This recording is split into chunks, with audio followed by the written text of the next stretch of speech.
जो साथ में बॉडीगार्ड्स थे और ब्राह्मणियां थी, उन्होंने क्या सोचा, ये कौन है? किसी ने तो ये सोचा कि शायद यही शिशुपाल होंगे, मिलने आए होंगे। और आजकल मिलने का थोड़ा प्रचलन बेसी है। रुक्मणी पास में गई, दोनों हाथ ऊपर किए। नवदा भक्ति का 9वां स्वरूप है आत्मसमर्पण। श्रवण से बात शुरू हुई, श्रुत्वा गुणान, पहली भक्ति से बात शुरू हुई और 9वीं भक्ति में आकर के बात को पूर्णाहुति करी, आत्मसमर्पण। और जैसे ही दोनों हाथ ऊपर किए, मेरे प्रभु ने रुक्मणी जी के दोनों हाथ पकड़ लिए और रथारूढ़ किया। कोई ज्यादा दौड़ भाग का मामला नहीं है। दोनों पास खड़े हुए, ब्राह्मणियों ने देखा जोड़ी बहुत, बोलो, उन्होंने बलाई ली। उन्होंने देखा यही कंवर साहब होंगे, उन्होंने बलाइयां ली। सोचा भगवान ने अब ज्यादा रुकने में सार, बोलो, नहीं है। दारुक को इशारा किया, दारुक ने हवा में चाबुक घुमाया। इतनी तेज गति से घोड़े दौड़े, हवा से भी तेज गति से। थोड़ी देर के बाद बॉडीगार्ड्स को पता लगा कि कन्या का तो हरण हो गया। तो उधर शिशुपाल की बारात आई हुई। बारात में और तो और बारात में कन्हैया के बड़े भैया दाऊ जी भी आए, क्योंकि शिशुपाल बुआ का बेटा है। सबको पता लगा कि कन्या का तो हरण हो गया, तो चलो पकड़ो पकड़ो पकड़ो। दाऊ जी भी अपना हल मूसल उठाए, पकड़ो मारो मारो करते भागे। आधी दूर दाऊ जी गए तो पूछा भी, ये पकड़ो पकड़ो तो आप कर तो रहे हैं, पर वो है कौन जो रुक्मणी का हरण करके ले गए? कहा भाई पूरा नाम तो पता नहीं चला। कोई कहते हैं द्वारिका का कृष्ण है। और जब द्वारिका के कृष्ण की बात आई तो दाऊ जी ने देखा मेरा ही छोटा भाई है। तब दाऊ जी सबसे आगे आके सबको रोका, खबरदार कोई आगे आ जाए। तो सबसे आगे आया रुक्मी।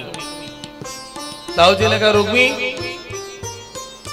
तेरी बहन को मेरा छोटा भाई लेकर के गया है, और सुन, मेरा छोटा भाई बलवान है, रूपवान है, गुणवान है, धनवान है, हमारे घर में कोई कमी नहीं है। तुम्हारी बहन बहुत सोरी रहेगी,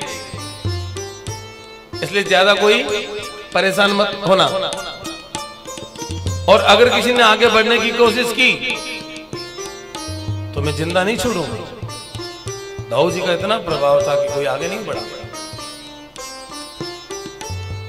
और तभी रुक्मणी का भाई रुक्मी वहां की माटी को उठा करके सौगंध खाता है, अगर मैं अपनी बहन को कंवारी वापस नहीं लाया तो मैं अपने देश विदर्भ देश में अपना पांव नहीं रखूंगा। इधर उधर नजर चुरा करके वो पीछा किया कृष्ण का, पहुंच गया कृष्ण के पास। रुक्मणी ने कहा, प्रभु ये मेरा भाई है रुक्मी, बहुत बलवान है। भगवान ने कहा क्या करेगा? बोले पता नहीं, मुझे तो मारेगा कि नहीं मारेगा, आपको नहीं मार देगा। भगवान ने कहा इतना बलवान है क्या? दारुक, रथ को रोको। रथ रोका। भगवान ने उठाया धनुष, एक बाण से उसके घोड़े को मार दिया, दूसरे बाण से उसके अस्त्र शस्त्र को काट दिया। और इतने में भगवान ने तलवार निकाली, और जैसे ही तलवार निकाली रुक्मणी जी क्या कहती है, मत मारो प्रभु, मेरा भाई है। भगवान ने कहा तू तो कह रही थी बड़ा बलवान है, काम मारना नहीं उसको। भगवान ने कहा चलो मारूंगा नहीं। तो भगवान ने तलवार से उसकी आधी मूंछ काट दी और आधे बाल काट रहे थे, इतने में आ गए दाऊ जी। दाऊ जी ने कहा ये कृष्ण ये नाईगिरी का काम कब से शुरू कर दिया है? ये हजामत बनाने का काम कब से शुरू कर दिया? कहा भैया मैं रुक्मी को कुरूप कर रहा हूं। अरे ये तो है ही कुरूप, इसको क्या कुरूप करना। रुक्मी को दिया धक्का, चलो बहू को लेके चलो घर। रुक्मी फिर विदर्भ देश नहीं गया, उसने भोजकट नाम करके दूसरा नगर बसाया। जाने दो, हमें क्या पड़ी रुक्मी की, हम तो रुक्मणी को लेकर जा रहे हैं कहां पर, बोलो। और वहां पहले से तैयारी हो रही है, दो दल बन गए, एक लड़की वाले, दूसरे बोलो लड़के वाले। पूरी द्वारिका नगरी को दुल्हन की तरह सजाया, सेनाइयां बज रही हैं, बाजे बज रहे हैं, नगाड़े बज रहे हैं, बड़ा सुंदर इतर फुलेल का छिड़काव हुआ है। अभी भी थोड़ी देर में दूल्हे दुल्हन दोनों पहुंचने वाले हैं।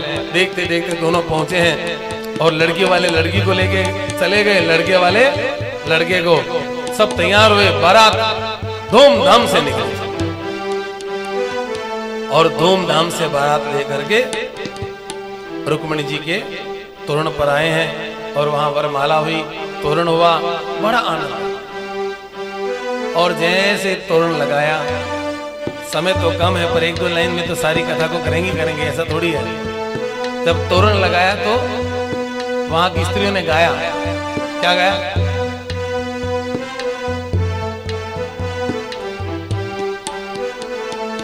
दामोदर बाल मुकुंदा ब्रिज नंदा जसोदानंदा, दामोदर बाल मुकुंदा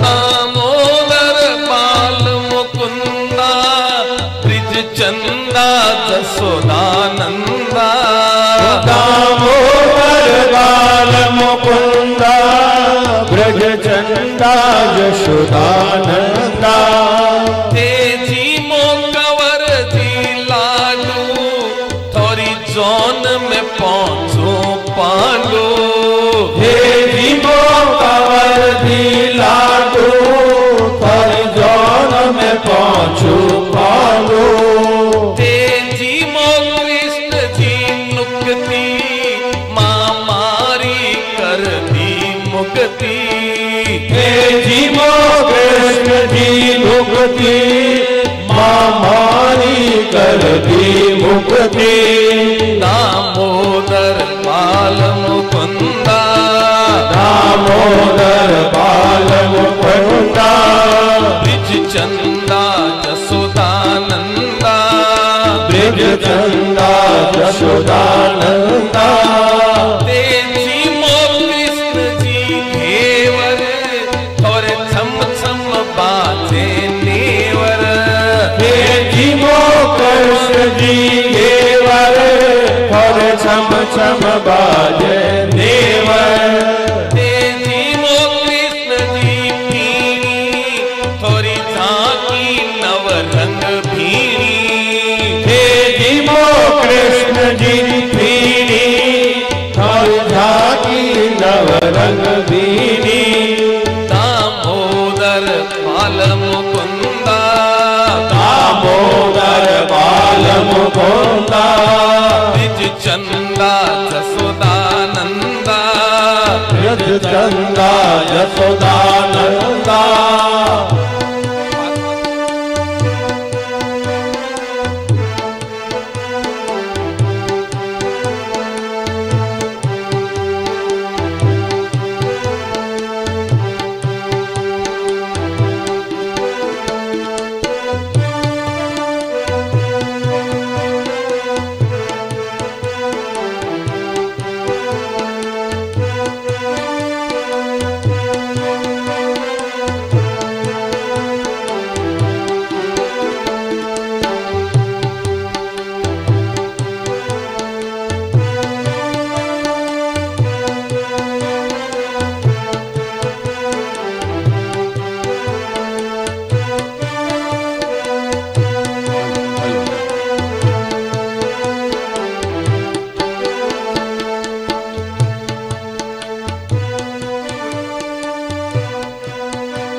बड़े भाव और प्रेम से भगवान का विवाह, प्रथम विवाह रुक्मिणी जी के साथ हुआ। और मेरे पास एक पर्ची आई है और पर्ची का और हमारा बड़ा पुराना संबंध है।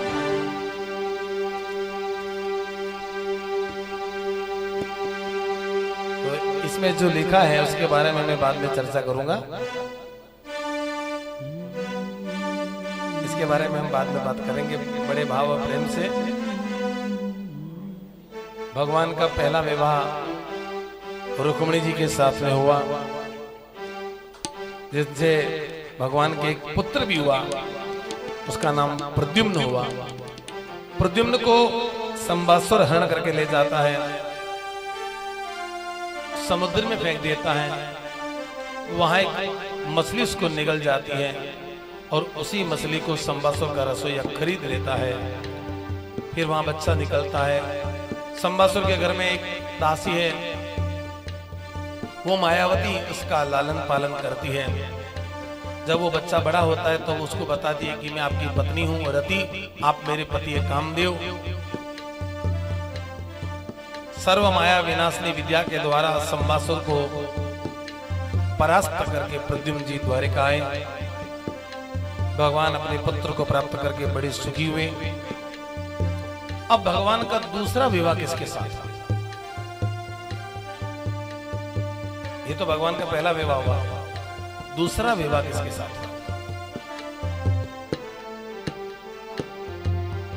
भगवान का दूसरा विवाह किसके साथ हुआ?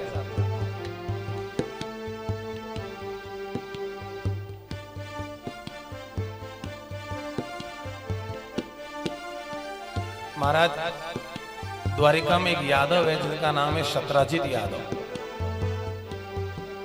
दूसरा विवाह किसके साथ हुआ? सत्यभामा जिन्होंने कहा है वो एकदम गलत है, वो एकदम गलत है। द्वारिका में एक यादव है जिनका नाम है शत्राजित यादव, और उनके पास भगवान सूर्य की दी हुई मणि है जिसका नाम है शमंतक मणि। बहुत कीमती मणि है, 8 भरी सोना रोज देती है। शत्राजित उसको गले में पहन के घूमता है। भगवान ने शत्राजित यादव को सलाह दी, इतनी कीमती मणि को तुम पहन के मत घुमा करो। हम जितनी कीमती वस्तु को धारण करते हैं उतनी ही हमें सुरक्षा की भी जरूरत रहती है। तुम इसको राजकोष में जमा करवा दो और बदले में 8 भरी सोना रोज यहां से बोलो ले जाएगा। शत्राजित को क्या लगा? कृष्ण मेरी मणि को देख करके जलते हैं। किसी को अच्छी सलाह भी देते हैं तो उसको ऐसे ही लगता है।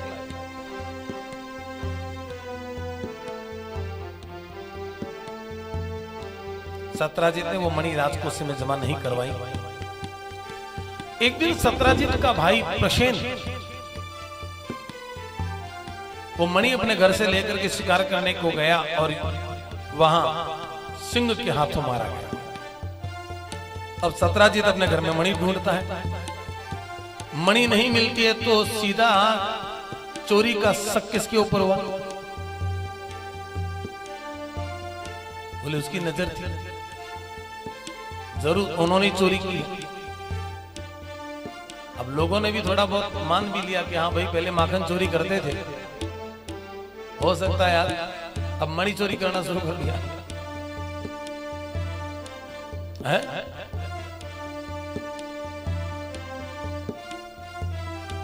नामी साह कमार खावे, नामी चोर मारी हो जावे।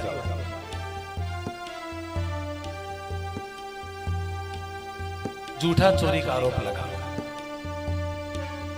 कन्हैया को पता लगा कि मुझे झूठा चोरी का आरोप लगा, तो द्वारिका के जो वरिष्ठ लोग थे उन सबको लेकर के शमंतक मणि ढूंढने को जाते हैं। जंगल में प्रसेन के शव को पाते हैं, वहां सिंह के पंजों के निशान थे। उनका पीछा किया तो सिंह भी मरा पड़ा था। वहां रीछ के पंजों के निशान थे और उनका पीछा किया तो वो एक गुफा में जा रहे थे। द्वारका वासियों से कहा मैं गुफा में जा रहा हूं, आप लोग यहाँ मेरा इंतजार करना। पर जैसे ही भगवान अंदर गए किसी ने इंतजार, सब अपने अपने घर चले गए। वहां अंदर स्यमंतक मणि से ऋच के बच्चे खेल रहे थे, जाम्बवंत ऋच के बच्चे थे। वो चिल्लाए, उनके चिल्लाने की आवाज सुनकर एक बूढ़ा ऋच आया। कृष्ण और जाम्बवंत का युद्ध होता है और युद्ध लड़ते लड़ते भगवान ने ऐसा मुष्टिक का प्रहार किया कि एक ही मुष्टिक में उसके त्रेता युग याद आ गया। एक मुष्टिक में कौन सा युग याद आ गया? और उसने हाथ जोड़ के कहा राम जी। भगवान ने कहा मैं आपका इंतजार कर रहा था। अब कोई पूछे एक मुष्टिक में त्रेता युग कैसे याद आ गया? अरे भैया, हम किसी से झगड़ा करते तो क्या कहते हैं, एक लगाऊंगा तो नानी याद आ जाएगी। तो हमारी रेंज इतनी है कि नानी याद दिलवाई, उनकी रेंज इतनी है कि त्रेता युग याद दिलवाई। सबकी अपनी अपनी बोलो रेंज है।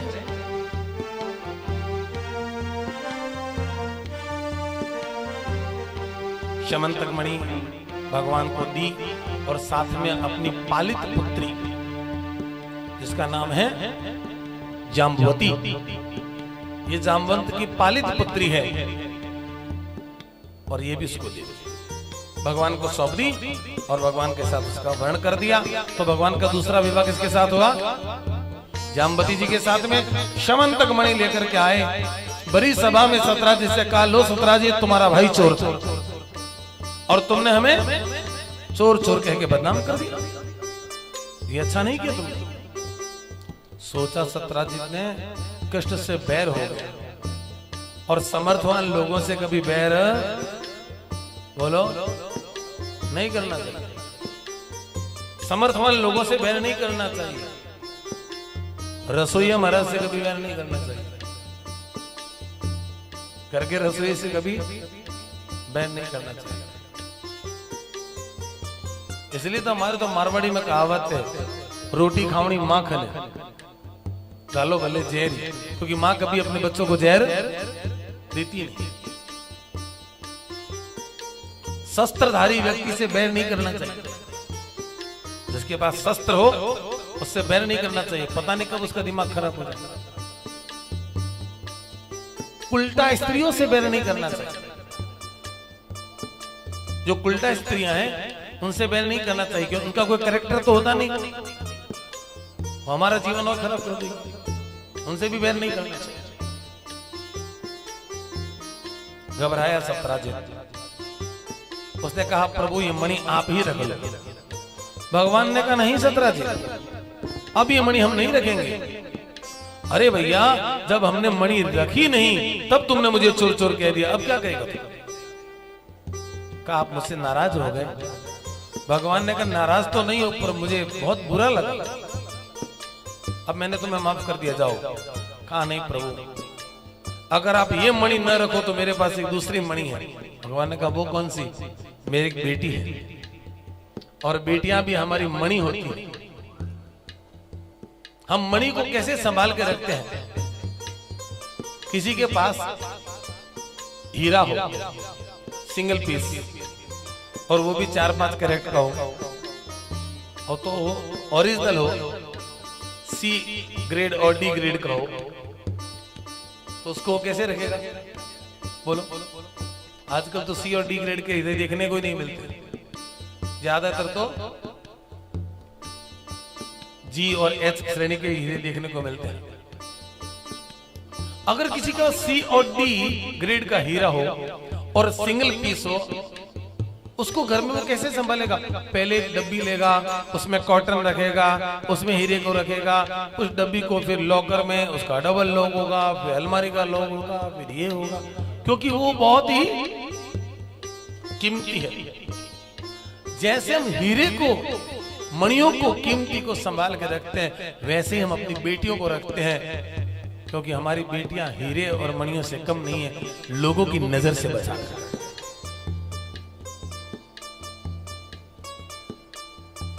कई बार बेटियां कहती है बेटों को तो आप हर जगह भेज देते हो, हम बेटियों को क्यों नहीं भेजते हो? अरे बेटों से बेटियां ज्यादा कीमती है, और जो जितनी कीमती है उसकी हिफाजत रखना उतना ही हमारी जिम्मेदारी। दूसरी मणि मेरी पुत्री है, इसको स्वीकार कर लो, मना मत करना। तब भगवान ने सत्यराजित यादव की पुत्री बोलो सत्यभामा के साथ में विवाह किया। अब भगवान के कितने विवाह हो गए? चौथा विवाह अर्जुन जी के साथ गए थे शिकार करने। अर्जुन जी के साथ शिकार करने गए तो क्या देखा, जमुना किनारे कुंवारी कन्या अपने बालों को खुला करके और तपस्या करे। भगवान ने कहा अर्जुन ये कन्या कौन है जो यहां घोर तपस्या कर रही है अकेली जंगल में? पता करके आऊं ये चाहती क्या है। स्वयं तो रथ पर रहे, अर्जुन जी को पता करने को भी। अर्जुन जी ने जाके पूछा तुम कौन हो? काशी तुम कौन हो? वो कन्या क्या जवाब देती है? अर्जुन जी तो पूछा कि तुम कौन हो, और वो जवाब क्या देती है? अर्जुन तुम मुझे नहीं जानते, मैं तुम्हें जानती हूं। जान पहचान के मामले में लेडीज का मुकाबला ही नहीं। अर्जुन तुम मुझे नहीं जानते, मैं तुम्हें जानता हूं।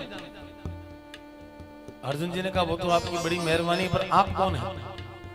मैं सूर्य सुता हूं, सूर्य भगवान की बेटी हूं, कालिंदी मेरा नाम है। द्वारिकानाथ कृष्ण को पति के रूप में प्राप्त करने के लिए मैं तपस्या कर रहा हूं। अर्जुन जी ने देखा लड़की तो बड़ी सुंदर है, और कृष्ण के तो 3 ब्याह हो चुके हैं और मैं अभी तक कवरा हूं, तो ट्राई करना चाहिए कि नहीं करना चाहिए? उसने ट्राई किया। कालिंदी तुम्हें पता है कि कृष्ण के 3 विवाह हो गए? उसने पूछा तो ये कि मैं भी कंवारा हूं। उसने जवाब क्या दिया? अर्जुन मैं अगर विवाह करूंगी तो द्वारकानाथ से ही करूंगी, नहीं तो अकन कंवारी रह जाऊंगी, कोई दूसरा पुरुष मुझे स्वीकार नहीं। अर्जुन ने देखा ओहो बड़ी तेज है, 440 वोल्ट छूना है मना, और सीधे भगवान के पास गए। प्रभु प्रभु ये कालिंदी आपसे विवाह करना चाहती है, सूर्य सुता है। भगवान ने कहा अर्जुन उसको कह दो कि मेरे 3 ब्याह हो चुके हैं। अर्जुन एक काम करो उसे तुम ब्याह करो। अब अर्जुन कैसे कहे कि ट्राई कर चुका हूं? कैसे कहे अर्जुन? अर्जुन ने कहा नहीं प्रभु, जब वो आपसे ही विवाह करना चाहती है तो मेरे ख्याल से आपको ही करना चाहिए। तो भगवान ने चौथा विवाह किनके साथ किया? बोलो। और 5वां विवाह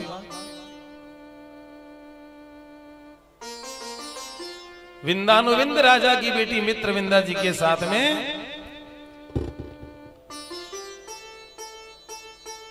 यहां कोई अरेंज मैरिज नहीं थी, बलात्कारेण दत्तवान उठा के ले। वो कृष्ण को चाहती थी पर उसके घर वाले कृष्ण को देना नहीं चाहते थे। भगवान ने तो सीधा क्या किया, स्वयंवर में गए और उठा करके कन्या को जर जोरू जमीन, ये जोर की नहीं तो फिर किसी और की। 3 चीजें बलवानों को शोभा देती है। कौन कौन सी? हाँ, जर माने धन। अगर धन है और आप में जोर नहीं है तो धन आपके काम का नहीं है, लोग ले जाएंगे। सुंदर पत्नी और ये जमीन जायदाद, ये बलवानों के पास शोभा देती है। जर जोरू जमीन जोर की नहीं तो फिर किसी और की।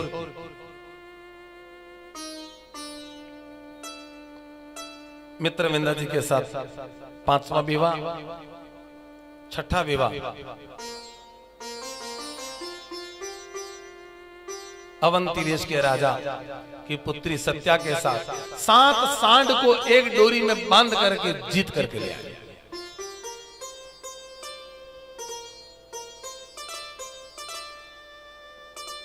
फिर भद्रा जी के साथ विवाह किया। स्वयंवर में जीत करके लक्ष्मणा जी को लेकर के आए। इस प्रकार मेरे प्रभु ने 8 पत्नियों के साथ विवाह किया। कितनी पत्नियां हुई?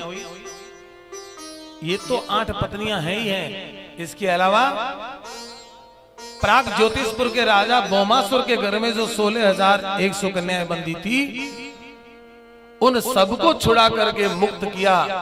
तो उन सबने भगवान के साथ विवाह किया। तो भगवान की टोटल पत्नियां कितनी हो गई? 16,108। और वहां प्राग ज्योतिषपुर से भगवान रुक्मिणी जी के साथ स्वर्ग में गए हैं। स्वर्ग का दर्शन किया और देवराज इंद्र से पारिजात नाम करके वृक्ष को लेकर के द्वारिका आए। तो भगवान की टोटल पत्नियां कितनी हुई? सबके 10-10 बेटे हुए थे। तो भगवान के टोटल बेटे कितने हुए?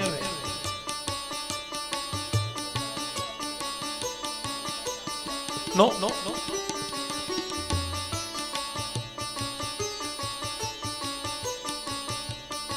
आपके पास कॉपी पेन है कि इतना देर क्यों लगा?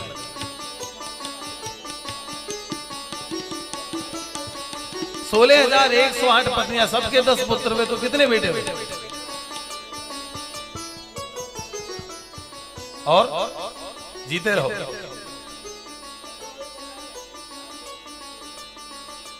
एक 1,61,080 बेटे। सबके एक एक बेटी भी हुई थी। 16,108 बेटियां, 16,108 पत्नियां, 3 लाख लोगों का चौका है ठाकुर जी के घर का। सब बताओ। 3 लाख लोगों का चौका। उसमें नौकर, महाराज, रसोईया, नाई, ये सब मिला। सब वही खाना खाते थे। ऐसा भेदभाव नहीं था कि हमारा चौका अलग है, नौकर का चौका अलग है। सबका एक चौका था। महाराज वहां 16 लोग तो केवल पान लगाने वाले थे। 16 आदमी तो केवल द्वारिका में दिन भर पान ही लगाते थे। 4-4 घंटे की ड्यूटी में। दुकान नहीं थी पान की, वहीं पान खाते थे सब।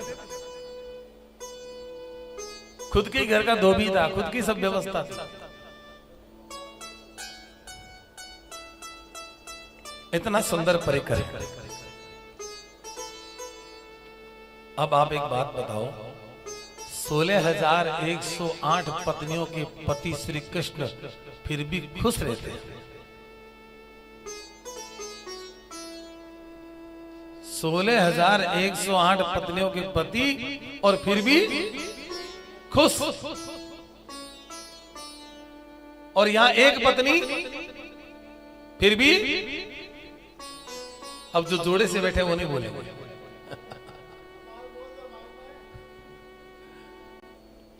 मैं जैसे कहूं वैसे बोलो। वो 16,108 पत्नियों के पति फिर भी खुश, और यहां एक पत्नी तो भी खुश। तो भी खुश है।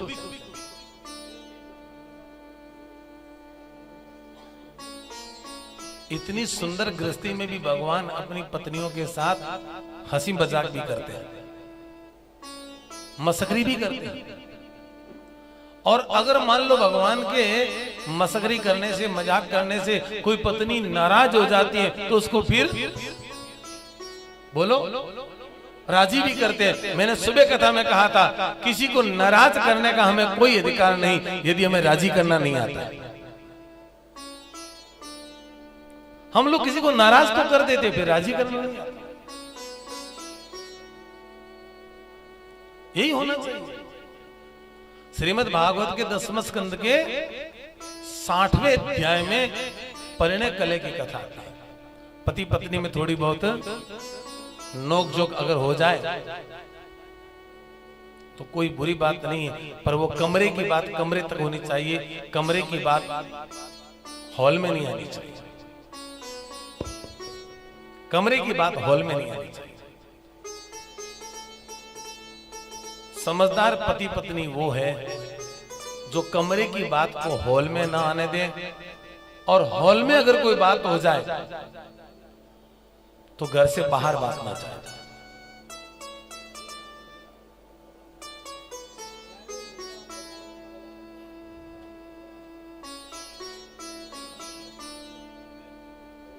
इतना समझ होनी चाहिए पति पत्नी।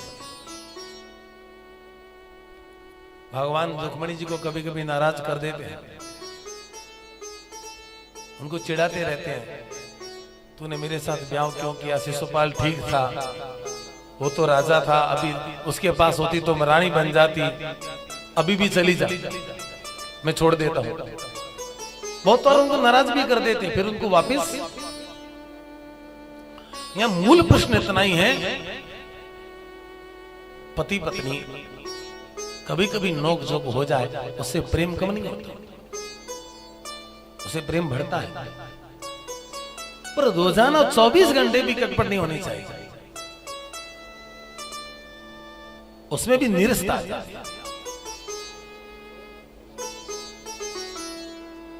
फिर तो भगवान के पुत्र प्रद्युम्न जी के एक बेटा हुआ जिनका नाम है अनिरुद्ध, और अनिरुद्ध के 2 विवाह की कथा आती है। अनिरुद्ध का एक विवाह हुआ रुक्मी की पोती के साथ, रुक्मी की पोती के साथ अरेंज मैरिज थी। और इसी विवाह में बलराम जी और रुक्मी के बीच में विवाद होता है और बलराम जी के द्वारा रुक्मी की हत्या हो जाती है।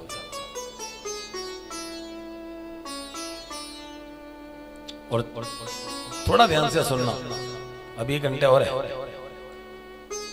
थोड़ा ध्यान से सुनना कि जिस समय बलराम जी के द्वारा रुक्मी की हत्या हुई और बलराम जी गए कृष्ण को कहने के लिए कि रुक्मी मर गया, उस समय रुक्मिणी पास में खड़ी थी, जिसका भाई मरा। अब अगर कन्हैया कह दे कि बहुत अच्छा बात, तो रुक्मिणी को बुरा लगे, मेरा तो भाई मरा और आप कहते हो बोलो बहुत अच्छा हुआ। और कन्हैया कहते कि बहुत गलत हुआ, तो बलराम जी को लगे मेरा तो अपमान किया तो किया, तेरा साला मर गया, तुझे साला ज्यादा प्यारा लगता है। अब क्या करना चाहिए भगवान को? भगवान को क्या करना चाहिए? बोलो। चुप रह नहीं सकते। ये संवाददाता पूछते इसके बारे में आपका क्या कमेंट्स है? ये अखबार वाले चुप नहीं रहने देते, तो क्या करना चाहिए? ऐसे मामले में जनेऊ बहुत काम आता है। तुरंत जनेऊ को निकाला, कान में लपेटा और चले गए। बहुत जरूरी काम गए, बहुत जरूरी काम गए और जरूरी काम चले गए। अब वो तो जेठ और बहू तो थोड़ी देर ज्यादा खड़े नहीं हो सकते, तो रुक्मिणी अपने रूम में चली गई और दाऊ जी अपने रूम में। भगवान ने देखा दोनों अलग अलग हो गए, आए सीधे रुक्मिणी के महल में गए। वहां रुक्मिणी रो रही थी, भगवान भी रोए। कहा रुक्मिणी से, रुक्मिणी क्या करें, मेरे हीरे जैसा साला था वो चला गया, बहुत अच्छा था। थोड़ा रोए भगवान, तो रुक्मिणी को लगा देखो मेरे भाई के मरने से इनको भी थोड़ा दुख तो हुआ, चलो भाई के साथ नहीं मेरे साथ है। और वहां से रुक्मिणी को ढाढ़स बंधा के रखा और सीधे दाऊ जी के घर गए। जाते दाऊ जी का आवाज लगे, दाऊ दाऊ दाऊ। दाऊ जी को गले लगा लिया, उठा लिया। दाऊ बहुत बढ़िया काम किया, ये रुक्मी था इस लायक, ये मरने के लायक था। दाऊ जी को लगा वाह कृष्ण, मैंने सोचा तू साले का पक्ष लेगा। बोले भाई का लो कि साले का लो? कृष्ण से रुक्मिणी भी राजी और कृष्ण से परिवार में बैलेंस तो करना है। करना क्या? बहुत बार घरों में क्या होता है, वाइफ कुछ कहती है, मम्मी कुछ कहती है, अब हस्बैंड की बड़ी दिक्कत हो जाती है। अब मम्मी की बात माने तो आजकल की पत्नियां पता है क्या कहती है, ममाज बॉय है।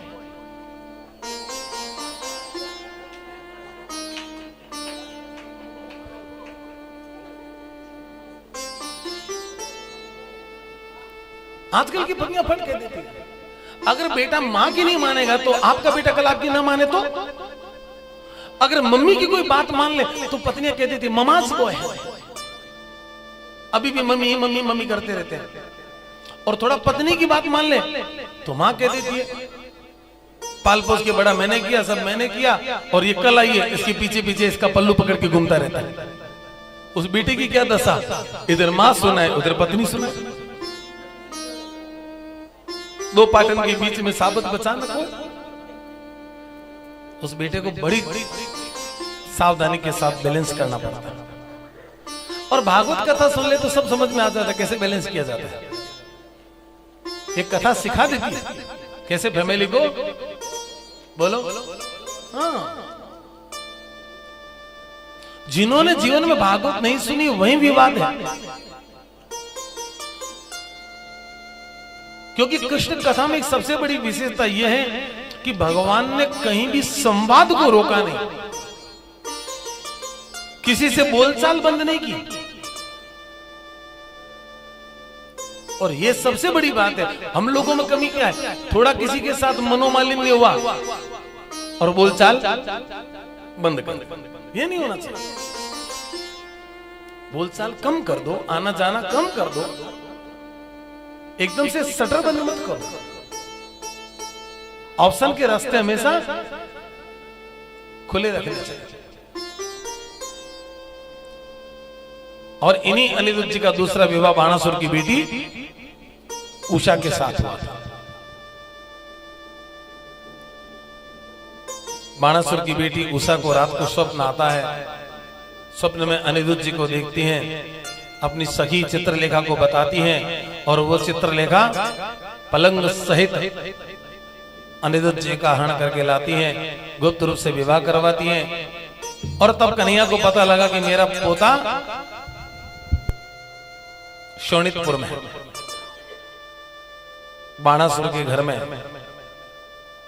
शोणितपुर बाणासुर की राजधानी, और वहां श्री कृष्ण और बाणासुर का युद्ध होता है। जो बाणासुर के घर के ऊपर ध्वजा लगी है, भगवान शंकर की दी हुई ध्वजा है, कि जिस दिन ये ध्वजा गिर जाएगी उस दिन समझना कि तुम्हारा शत्रु तुम्हारे घर में आ गया। आज वो ध्वजा गिरी, बाणासुर के साथ में युद्ध हुआ। बाणासुर ने भगवान शिव को बुलाया, हरि और हर आमने सामने एक दूसरे को आमने सामने देख करके प्रणाम किया। हरि ने हर को, हर ने हरि को प्रणाम किया। अलग अलग विधि से युद्ध हुआ है, और अंतोतगत्वा भगवान शिव ने श्री कृष्ण से कहा कि बाणासुर मेरा चेला है, इसको आपको नहीं मारना है। तो भगवान ने उसके 4 भुजाएं छोड़ दी और उसको मृत्युदंड नहीं दिया। और बाणासुर की बेटी उषा को लेकर के भगवान आए।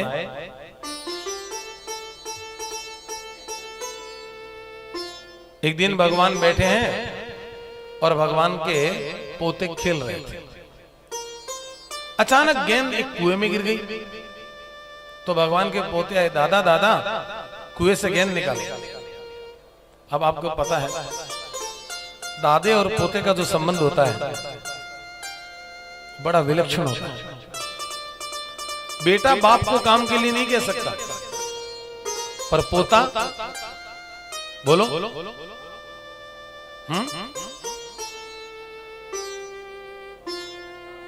पोता कुछ भी करवा सकता है। अगर ध्यान से सुने तो दादे के जीवन में अंतिम अगर कोई मित्र है तो पोता है। दादे के जीवन का अंतिम मित्र, लास्ट फ्रेंड जो है वो कौन है? पोता। और पोते के जीवन का पहला मित्र यदि कोई है तो दादा। वो दादे से खुल के बात करता, दादा ये लाना पड़ेगा, देख लेना दादा, अच्छा ले आऊंगा। वो मम्मी की शिकायत भी दादा से करता है, पापा की शिकायत भी दादा से करता है। उसको पता है मैं यहां सेफ जोन में हूं जब दादा के पास है। पोते का सबसे ज्यादा सेफ जोन क्या है? दादा। कल के मान लो उसको ये काम नहीं करना है और मम्मी बहुत परेशान कर रही है, वो दादा के शरण में चला गया। उसका पहला मित्र दादा। भगवान गए और वहां जहां कुएं में से वो गेंद को निकालने लगे, वहां एक गिरगिट बैठा, भगवान ने उसको हटाया तो भगवान का स्पर्श होने से गिरगिट के स्वरूप को छोड़ करके पुरुष बन गया। अरे आप कौन है जो यहाँ गिरगिट बंद करके बैठे थे? कहा महाराज मैं सूर्यवंशी इंद्र का राजा हूं, मैंने इतनी गायों का दान किया जितने धरती के धूल के कण हैं, आकाश में तारे हैं। तो भगवान ने कहा महाराज इतना गौदान कर दिया तो फिर गिरगिट क्यों बने? महाराज एक बार मुझसे क्या भूल हुई, मैंने एक बार एक पंडित जी को बहुत सी गायें दान की, उन गायों में से एक गाय निकल के न जाने कब मेरी गौशाला में आ गई। मैंने उसी गाय को कोई दूसरे ब्राह्मण देवता को भूल में दान कर दिया। अब दोनों ब्राह्मणों में विवाद हुआ, मैंने दोनों को समझाया पर दोनों कंप्रोमाइज करने में सक्षम नहीं थे। तो पहले वाले पंडित जी ने मुझे श्राप दिया कि तुमने ब्राह्मण के धन का उपयोग किया है, जाओ तुम गिरगिट की योनि को प्राप्त करो। आज प्रभु आपकी कृपा से मैं उस अपराध से मुक्त हुआ हूं। कौन सा अपराध? ब्रह्मस्वपहरण। जो ब्राह्मण के धन का हरण करे वो जीते जी तकलीफ पाता है, मरने के बाद में प्रेत बनता है।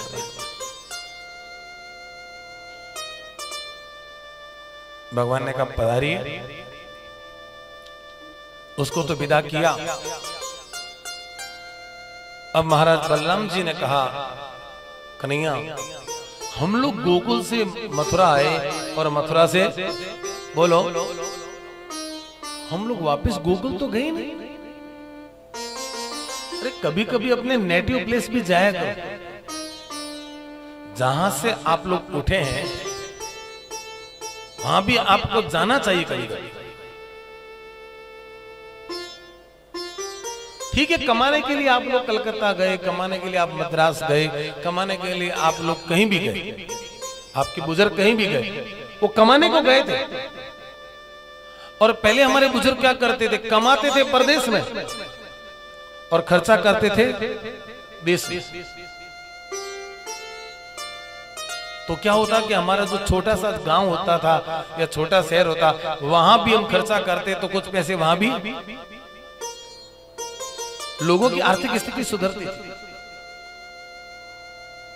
और एक दूसरी बात सुनो, आप कलकत्ता, बॉम्बे में, मद्रास में कितना भी खर्चा कर दो, वहां चर्चा नहीं होगी, क्योंकि आपसे भी एक एक से एक बोलो तगड़े वहां बैठे हैं। वहां आप कितना भी कर लो सेठ नहीं कहलाओगे। और वही खर्चा अगर आप कोई छोटे शहर में करोगे, जहां आपका गांव है, आपका शहर है, नेटिव प्लेस है, और वहां करोगे, उतना नहीं भी करोगे तो भी वहां के लोग क्या कहेंगे? बोलो सेठ है, सेठ जी के यहाँ शादी है, सेठ जी सेठ जी सेठ जी सेठ जी करेंगे, चार लोग आगे पीछे रहेंगे आपके। आज हमें कोई सेठ कहने वाला नहीं। हमारे बुजुर्गों के पास इतना था कि नहीं था, पर लोग उनको सेठ कहते थे। आज उनसे ज्यादा हमारे पास में है, पर हमें कोई सेठ कहने वाला नहीं है। आप लोगों से भी कहता हूं, अपने नेटिव प्लेस जाएं, वहां कोई ऐसा काम करे जिससे वहां के लोगों को रोजगार मिले। इतनी जगह जगह पे दान करते हो, पुण्य करते हो, नेटिव प्लेस में जाए, वहां कोई हॉस्पिटल बनाए, सरकार के साथ मिलकर के कोई ऐसा प्रोजेक्ट बनाए जिससे लोगों की आर्थिक स्थिति सुधरे। क्रिएटिव वर्क करो, ऐसा नहीं केवल गए, ब्राह्मण भोजन करवाए, दक्षिणा दी और निकल गए। अब वो समय नहीं रहा। अब आप लोगों को चाहिए कि पैसा कमाओ और गांव में जाओ और गांव का विकास करो। आपने भी देखा ऐसा समय चला कि जिस समय कोरोना चला, लोग महानगर छोड़ छोड़ के दौड़े थे। किधर भागे थे? सबको अपना गांव याद आ गया। मकानों की मरम्मत करवाई, बिजली का कनेक्शन करवाया, बरसों तक जो मकान नहीं खुले वो खुल गए। ये प्रकृति इशारा करती है, अपनी जमीन और अपनी जड़ को मत भूलो। आजकल लोग पुश्तैनी मकान बेचना चाहते हैं। शास्त्र तो लिखते हैं स्वगृह विक्रय दोष, पुश्तैनी मकान को बेचना ही दोष है। वो कब बेचना चाहिए? जब अभाव की स्थिति आ जाए और दूसरा कोई साधन न मिले। उसको डेवलप करो, उसको गेस्ट हाउस बनाओ, उसको लोगों के रहने के लिए व्यवस्था करो, उसको कोई क्रिएटिविटी के लिए लगाओ, वहां कोई अपना ऑफिस खोलो। बेचना तो बहुत सरल काम है। जिन मकानों को हमारे बुजुर्गों ने गाड़ी कमाई से एक एक ईंट जोड़ करके बनाया, उसको हमने क्या किया? बोले बेच दिया। नेटिव प्लेस कभी बेचना नहीं चाहिए। नेटिव प्लेस बेचना भी शास्त्रों में दोष लिखा है, स्वगृह विक्रय दोष।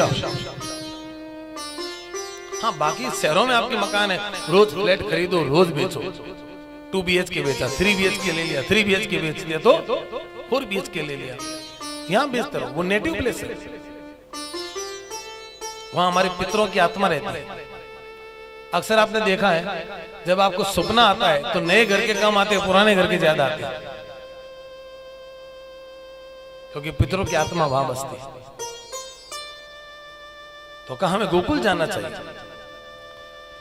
कन्हैया ने कहा दाऊ जी ऐसा करें, मैं तो अभी थोड़ा व्यस्त हूं, नहीं निकल सकता, आप चले जाएं। बोला हाँ, इसमें कोई बात नहीं, कोई एक तो जाए। कभी कभी हमें अपनों की ध्यान रखनी चाहिए। आज हम इतने संपन्न हैं तो हमें उन लोगों का भी ध्यान करना चाहिए जो हमारे बचपन के साथ रह गए। और तो और महाराज 2 महीने के लिए दाऊ जी गए। कितने समय के लिए? हाँ, मधु माधव मास। मधु माधव मास मतलब कौन से 2 महीने? मधु माधव। मधु माने चैत, माधव माने वैशाख।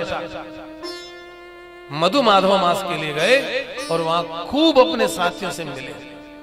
सबने कहा भैया एक बात तो है, चाहे कोई आओ, दाऊ जी आए तो सही, कम से कम बोलो। दाऊ जी ने क्या देखा? दाऊ जी की उम्र के जो लोग थे सब बूढ़े हो गए, और दाऊ जी क्यों नहीं गए? महाराज गरीबी व्यक्ति को बोलो तो सही। हाँ, जब पास में पैसों की छूट होती है तो व्यक्ति जल्दी बूढ़ा नहीं होता। ये चेंज करवा लो, वो भी चेंज करवा लो, ये भी ऑपरेशन करवा लो, ये भी एकदम से फिट रहता है। और गरीबी में तो बुढ़ापा जल्दी लक्षित होता है। तो भी उन सबके साथ दाऊ जी बैठे, गोष्ठ किया, खेतों में जाकर के गोष्ठ किया। गोष्ठ समझ गए? गेट टुगेदर, पार्टी की, गोष्ठ किया। अब नहाने के लिए व्यवस्था नहीं थी। दाऊ जी ने जमुना जी को बुलाया, जमुना जी नहीं आई तो हल से जमुना जी को खींच लिया। जमुना को खींचना एक बहाना है, हकीकत में इरिगेशन सिस्टम डेवलप करना है। नहर निकाल दिया। खेल खेल में, बातों बातों में नहर निकाल दी और पता ही नहीं चला कि नहर बनाई। और आज यहां कोई काम थोड़ा करते हैं और उसका प्रचार ज्यादा करते हैं। दाऊ जी ने गोकुल के लोगों की आर्थिक स्थिति को सुधारने के लिए वहां इरिगेशन डेवलपमेंट किया, एग्रीकल्चर डेवलपमेंट किया, और वहां के लोगों की इकोनॉमिक पोजीशन थोड़ी सुधर गई। वो टेक्नोलॉजी लेकर के आए और छोटे गांव में दी। आज भी लोग क्या कहते हैं? ब्रज के लोगों की भाषा बोल रहा हूं। दाऊ जी दयाल ब्रज के राजा। दाऊ जी दयाल ब्रज के राजा दाऊ जी को कहते हैं। इन्होंने ब्रज को डेवलप किया।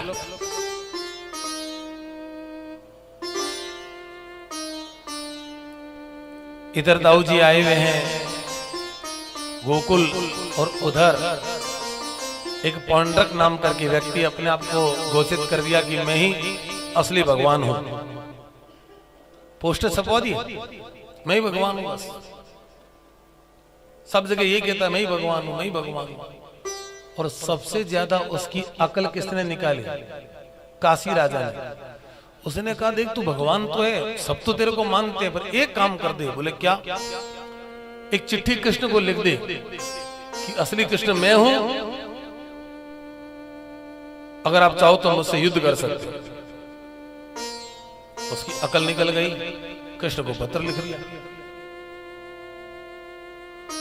भगवान तो पहुंच गए सीधे काशी। भगवान ने देखा विरोध को जितना जल्दी हो उतना ही बोलो समाप्त करना चाहिए। पौंड्रक का नाश किया।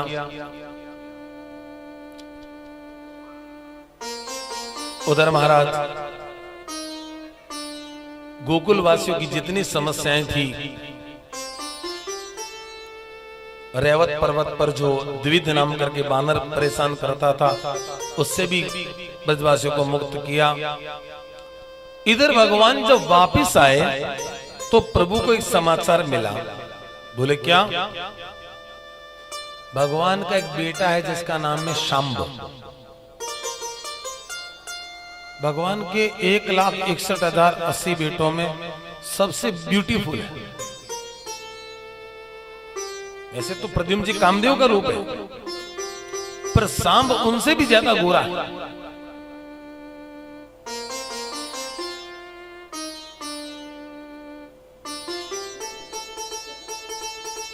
जाम्बती का पुत्र है। नारद जी ने आगे खबर करी, महाराज ये आपका बेटा सांब कहां है? भगवान ने अभी देखा नहीं कुछ दिनों से। अरे महाराज आप कैसे देखेंगे, वो तो हस्तिनापुर में दुर्योधन के कारावास में कैद है। भगवान ने कहा मेरा बेटा और दुर्योधन के कारावास में कैद है, क्यों? किस अपराध से? महाराज आपका लाडला बेटा दुर्योधन की बेटी को उठा करके बोलो भाग रहा था, पकड़ा गया, कारावास में डाल दिया। तो भगवान को ऐसा लगा नहीं कि गलत काम क्यों किया। भगवान को क्या लगा, अभी बच्चा है, धीरे धीरे होशियार हो जाएगा। पूछते क्या है नारद जी से, नारद जी ये दुर्योधन की बेटी सुंदर नहीं है क्या? बोले सुंदर है। तो फिर अगर मेरा बेटा उठा के ले जाए तो दुर्योधन को प्रॉब्लम क्या थी? वाह महाराज, किसी की बेटी को कैसे उठा के ले जा सकते हो? अरे हमारा बेटा भी तो सुंदर है, चाहे आपका बेटा सुंदर है, पर वो विवाह नहीं करना चाहता, उसने उसको कारावास में डाल दिया। भगवान ने कहा अच्छा ऐसी बात है, सेना तैयार कर। सेना तैयार कर। और जैसे ही सेना तैयार हुई, आगे दाऊ जी। क्या बात है, ये सेना क्यों तैयार हो रही है? कहा हस्तिनापुर में आक्रमण करना। क्यों? दुर्योधन ने सांब को कैद किया है, वो उसकी बेटी को उठा करके भाग रहा था। दाऊ जी ने कहा इसके लिए सेना की कोई जरूरत नहीं, मैं खुद ही जाऊंगा। अरे दुर्योधन मेरा चेला है, मैंने जनकपुरी में उसको गदा युद्ध सिखाया है।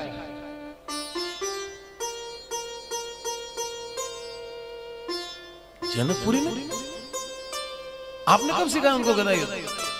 कृष्ण तुम्हें याद है जब शमंतक मणि के कारण सद्धनवा ने तुम्हारे ससुर जी की हत्या कर दी थी? बोले हाँ। और उस समय वो मणि अक्रूर जी के घर में थी, सद्धनवा के पास मिली नहीं। बोले हाँ। मेरे मन में ऐसा आया कि तुम्हारे पास मणि है, तुम मुझे अपने ससुर जी की मणि बताना चाहते नहीं। बोले हाँ। तब मैं आप तुमसे नाराज हो गया था, कुछ दिन के लिए मैं चला गया था। कहां?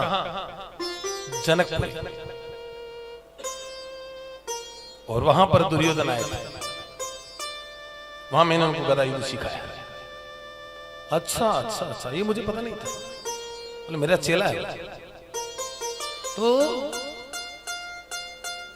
तुम चिंता न करो, मैं शाम को ले आऊं। दुर्योधन के पास गए दाऊ जी। दुर्योधन ने दाऊ जी का जाते ही स्वागत किया। आइए गुरुजी, आइए आइए आइए। दाऊ जी ने कहा, दुर्योधन शाम को छोड़ दो और उसके साथ तुम अपनी बेटी लक्ष्मणा का विवाह करो।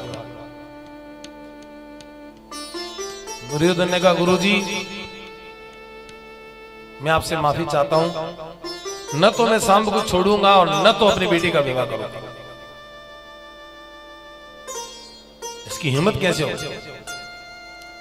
समझाया, दुर्योधन ऐसा नहीं करते, बच्चा बड़ा हो गया है, योग्य है, अच्छे घराने का लड़का है, अच्छे घराने की लड़की है, आखिर शादी ब्याह तो करना ही। कहा, गुरुजी नहीं, ये शादी तो मैं देख ही नहीं सकता, और जिनसे मेरी बनती नहीं उसके बेटे को अपनी बेटी दे दूं, ये तो असंभव है। बलराम जी ने बहुत समझाया, नहीं समझा। दाऊ जी समझ गए, जब घी सीधी अंगुली से न निकले तो बोलो, आपको सब मालूम है।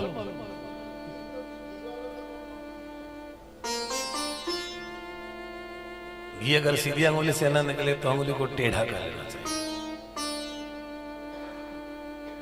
दाऊ जी ने कहा, दुर्योधन या तो अपनी बेटी का विवाह शाम के साथ कर दो, मैं खाली हाथ नहीं जाऊंगा, और नहीं तो मेरा नाम संकर्षण है।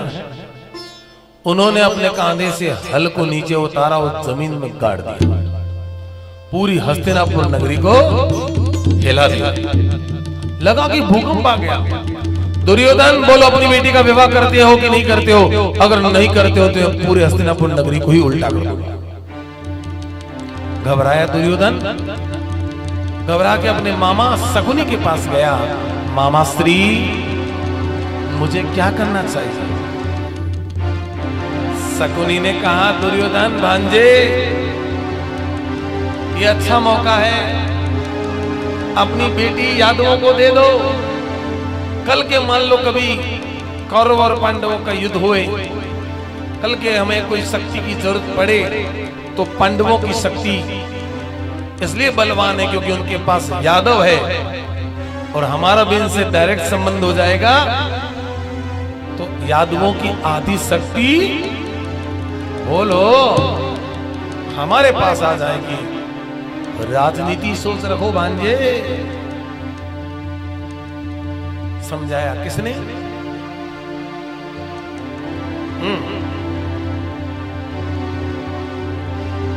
शकुनी ने बहुत खराब किया।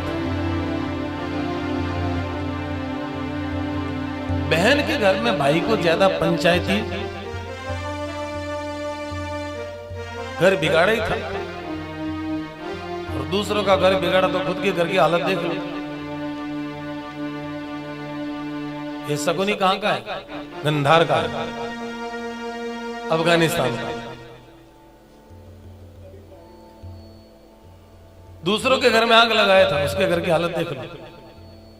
ये गंधार का है, गंधार नरेश शकुनी, अफगानिस्तान का। इधर दुर्योधन ने दाऊ जी से क्षमा याचना करी, अपनी पुत्री का विवाह शंभ के साथ किया। अब भगवान की कितनी पत्नियां बताई मैंने आपको? अब प्रश्न ये उठा नारद जी के मन में, पत्नियां 16,108 है, पति एक है, ये लोग एडजस्ट कैसे करते हैं?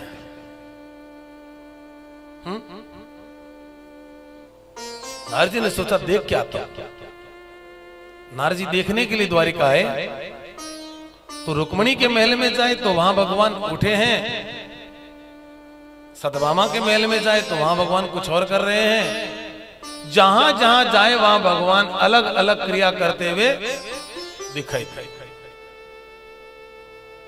आखिर नारद जी ने देखा सबके महल में कैसे? तो भगवान से हाथ जोड़ के कहा, प्रभु आप कहां रहते हैं? तब प्रभु ने कहा, नारद तुम मेरी गृहस्थी जानना चाहते हो? हाँ तो सुनो, मैं भोर सवेरे में जब उठता हूं तो सबसे पहले उठने के बाद नहाने के लिए मैं रामेश्वरम जाता हूं। प्रभु रामेश्वर में कुंड स्नान करते हैं।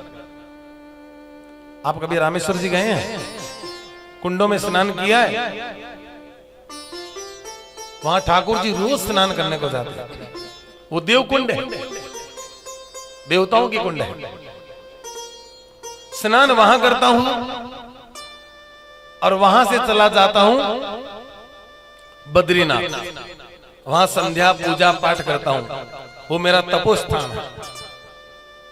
और इतने में भोजन का समय हो जाता है, मैं पहुंच जाता हूं जगन्नाथपुरी और वहां अटके का प्रसाद लेता हूं।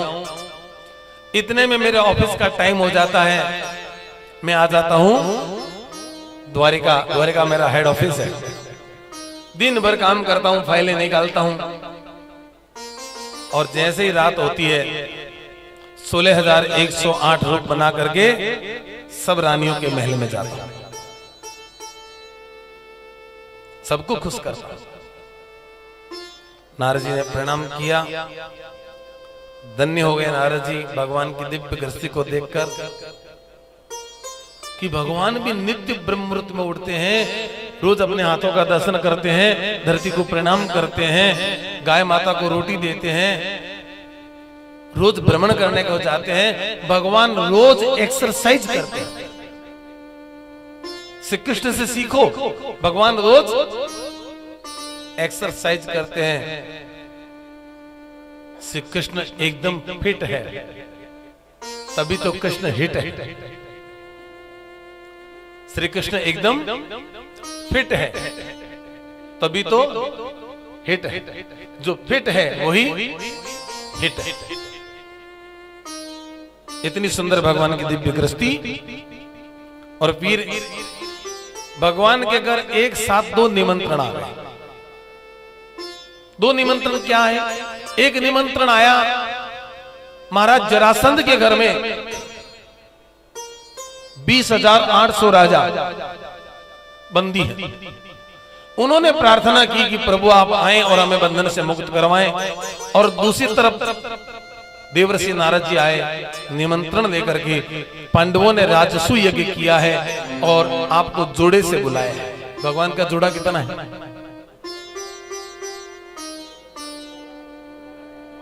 अगर कोई जोड़े से जिमाए और भगवान को जिमाए तो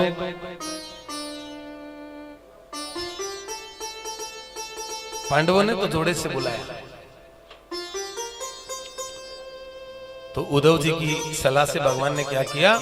पहले राजसू यज्ञ में गए हैं और वहां से जरासंध को जीतेंगे। राजसू यज्ञ में सबको जिम्मेदारी दी। सबसे बड़ी जिम्मेदारी क्या होती है? कोई भी ब्याह होता है, कथा होती है, राजसू यज्ञ होता है, उसमें सबसे बड़ी जिम्मेदारी क्या होती है? सबसे बड़ी जिम्मेदारी होती है कैश किसके पास है। क्योंकि जिसके पास कैश रहता है उसको बड़ी टेंशन रहती है। ज्यादा लग जाए तो परिवार वाले कहते हैं आपने ज्यादा लगा दिया, और कम लग जाए तो आपने कंजूसी से काम किया, थोड़ा खुल के लगा ले, क्या फर्क पड़ता था। तो जिसके पास कैश होती है उसको बड़ा बैलेंस करना पड़ता है। अब कैश किसको देवे? बोले दुर्योधन को दे। अर्जुन ने कहा वाह महाराज, हमारे घर की कैश और दुर्योधन को, हमारी ऐसे ही आपस में नहीं बनती है। तो भगवान ने कहा आप लोग किसको देना चाहते हो? कहा आपको देना चाहते हैं। भगवान कृष्ण ने समझाया, देखो अर्जुन, मैं आपके ननिहाल वाला हूं और शादी ब्याह में ननिहाल वालों की ज्यादा पंचायती होती है ना, तो परिवार वाले कहते हैं इनकी तो ननिहाल की ज्यादा चलती है, फिर वो ऐसे ही दूर हो जाते हैं। तो होना ये चाहिए कि परिवार वालों को पास में रखना चाहिए। दुर्योधन तुम्हारा अपना घर का है, उसको कैश दो। और दूसरी बात ये, इसको ऐसा वरदान प्राप्त है कि ये अपने हाथ से जितने रुपए निकालता है ना उतने वापस बोलो थैली में आ जाते हैं। तो हमारे फायदा होगा, जितना खर्चा होगा रुपया भी बच जाएगा, नाम भी हो जाएगा। अब दूसरा बड़ा काम क्या था? रसोई का काम किसको देना है? रसोई का काम उसी को देना चाहिए जो खुद खाने पीने का बोलो, अरे जो खुद न खाए वो बोलो तो सही, दूसरे को क्या खिलाएगा? जो खाने पीने का शौकीन है उसको चौके का काम देना चाहिए। और अगर चौके का काम उसके पास रहेगा, सबको चकाचक खिलाएगा।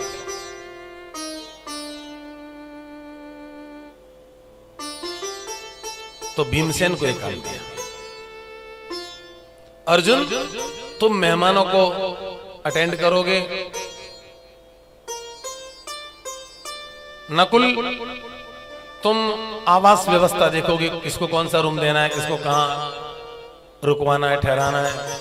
सहदेव तुम अकाउंट्स मेंटेन करो। बलराम जी आप हवन की सामग्री, पूजा की सामग्री, मार्केट का सारा काम आपको देखना है, परचेजिंग आपके पास रहेगा। युधिष्ठिर जी आपको केवल पूजा पाठ में ही ध्यान देना है और दूसरा कोई काम नहीं करना। सबको सब काम दिया। द्वारकानाथ ने कहा मुझे भी तो कोई काम दो, अरे मैं भी तो बुआ के घर आया हूं, मुझे भी तो काम दो।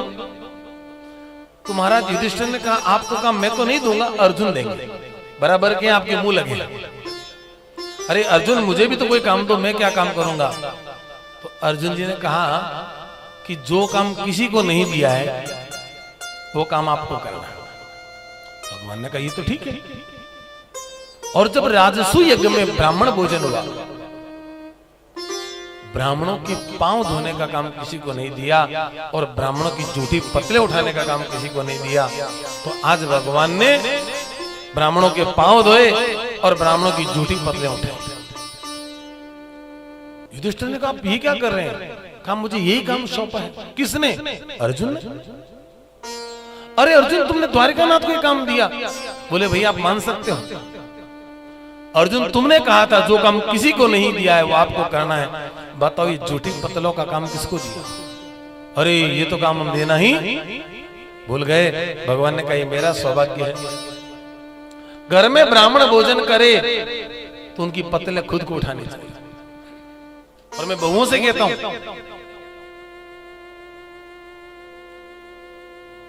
कि घर में अगर आपकी सासू और दादी सासू या ससुर जो भोजन करे डाइनिंग टेबल पे, सफाई करने का काम चाहे नौकर करेगा, इसमें कोई बुरी बात नहीं है, पर उस थाली को वहां से उठा करके उस सिंक तक ले जाने का काम घर की बहुओं को करना चाहिए।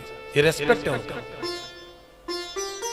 बहुओं के होते हैं सास ससुर की थाली नौकर उठाएगा, फिर बहू का सम्मान क्या अपने माता पिता के प्रति? ये रेस्पेक्ट है उनका। और जब भी सास ससुर भोजन करे बहू को पास में खड़े रहना चाहिए। कोई रसोईया और महाराज के भरोसे नहीं, खुद खड़ी होकर के मनवार करके मम्मी थोड़ा ले लो, थोड़ा खा लो, देखो अच्छा है, थोड़ा खा लो। कितना अच्छा लगता है जब कोई बहू अपने सास ससुर की, दादी सासू की मनवार करे। अगर रोटी नहीं खाने की इच्छा है तो भी भूख लग जाती है। बहू की मनवार से बहुत अच्छा आनंद आता है। और जब बहू नहीं आती तो सासू कितने कितने सपने देखती है। बहू आएगी, फिर वो मुझे ऐसा कहेगी, रात को दूध देगी, मैं मना कर दूंगी नहीं पीऊंगी। वो कहेगी मम्मी जी आपको तो पीना ही पड़ेगा, मेरी सौगंध है, पर क्या करूं बेचारी इतना कहेगी तो मैं पी लूंगी। कितने कितने ख्वाब देखती है। और भगवान न करे बहू ऐसी आ जाए, आप दूध पिएंगे? देख लो आपकी तबीयत तो खराब रहती है, पिएंगे? बोले रहने दे। आप चूरमा खाएंगे? आपको शुगर रहती है। आप ये करेंगे? आपको एसिडिटी रहती है। आप ये खाएंगे? आपको ये रहती है। अरे बहू तू खिला रही है कि डरा रही है?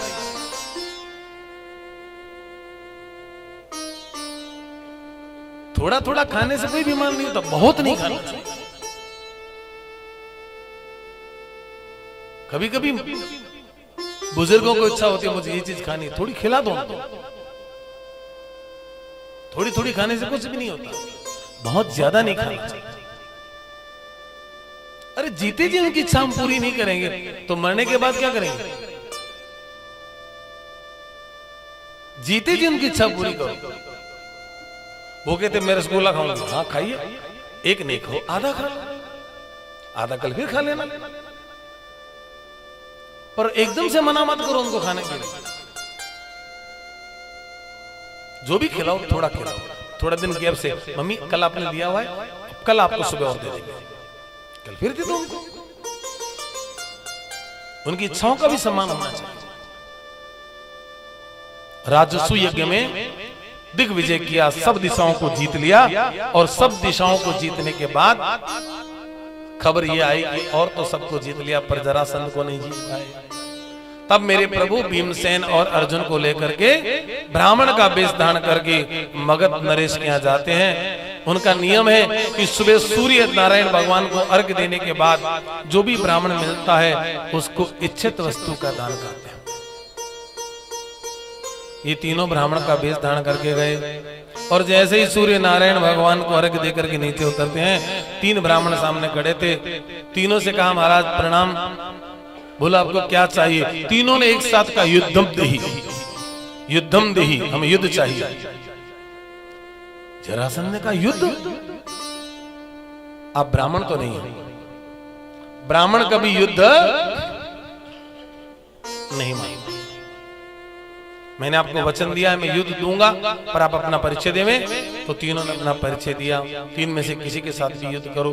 कहा द्वारिकानाथ कृष्ण से, मैं कृष्ण तुम्हारे साथ युद्ध नहीं करूंगा क्योंकि तुम रण छोड़ो।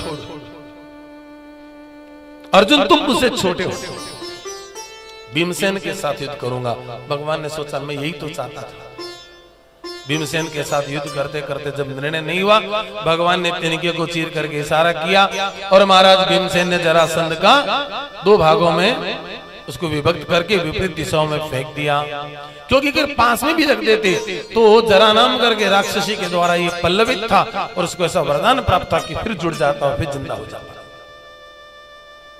वहां 20,800 जो राजा थे उन सबको मुक्त कर दिया, सबको जीत लिया। अब राजसु यज्ञ की पूर्णाहुति हुई। जब राजसु यज्ञ की पूर्णाहुति हुई, इतना बड़ा यज्ञ, इतना बड़ा अनुष्ठान पूरा हुआ है तो सबको धन्यवाद तो देना पड़ता है ना। हम जैसे भागवत कथा करें और आज 7 दिन हो गए, बड़े आराम के साथ सब लोगों ने कथा सुनी, तो भी धन्यवाद तो सबको देना ही पड़ेगा। तो सबसे बड़ा योगदान किसका है इस यज्ञ की सफलता में? तो पहला धन्यवाद उन्हीं को देंगे।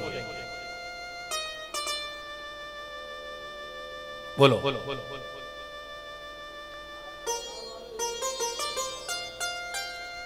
पांडवों के घर में जो राजस्व की और उसकी बात कर रहा हूं।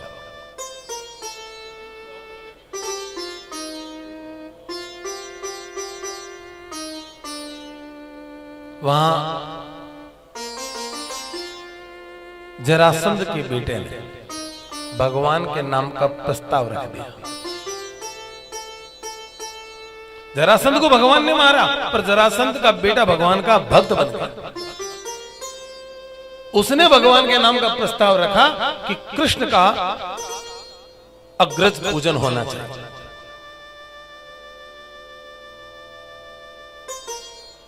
वहां लोगों ने उसको स्वीकार कर लिया। प्रस्ताव सबने करतल ध्वनि से पास कर दिया। तो कृष्ण को मंच पर बुलाया गया। उनके पास में उनकी पत्नी, प्रथम पत्नी, क्या नाम है, वो बैठी। और जैसे ही कृष्ण और रुक्मणी मंच पर आए, सामने बैठा था शिशुपाल, उसको बर्दाश्त नहीं हुआ, और उसने जैसे ही रुक्मणी को कृष्ण के पास बैठे देखा,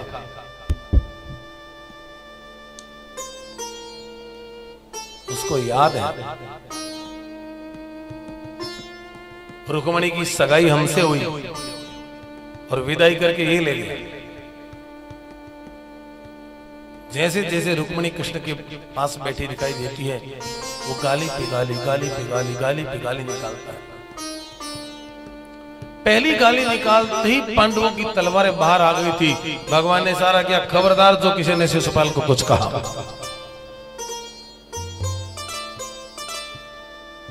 ये भी मेरा भाई है, ये भी मेरी बुआ का बेटा है। मैंने इसकी मां को वचन दिया है 100 गाली तक मैं इसको नहीं मारूंगा और 100 गाली के बाद मैं इसको छोड़ूंगा। पर आज शिशुपाल गाली पे गाली, गाली पे गाली निकालता रहा। भगवान मन ही मन में बोलो, इस शिशुपाल को इतनी गालियां याद कैसे हो गई? 100 गाली को कम नहीं होती। किसी व्यक्ति को ज्यादा से तो मेरे ख्याल से 15-20 गाली आती होगी, और क्या आती होगी। और कोई ज्यादा ही एक्सपीरियंस होल्डर है तो 25-30 आती होगी।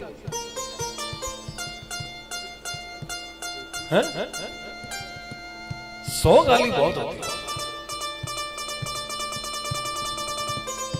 अब जैसे जैसे रुक्मिणी सामने दिखे, उसको तो गाली पे गाली याद आ गया।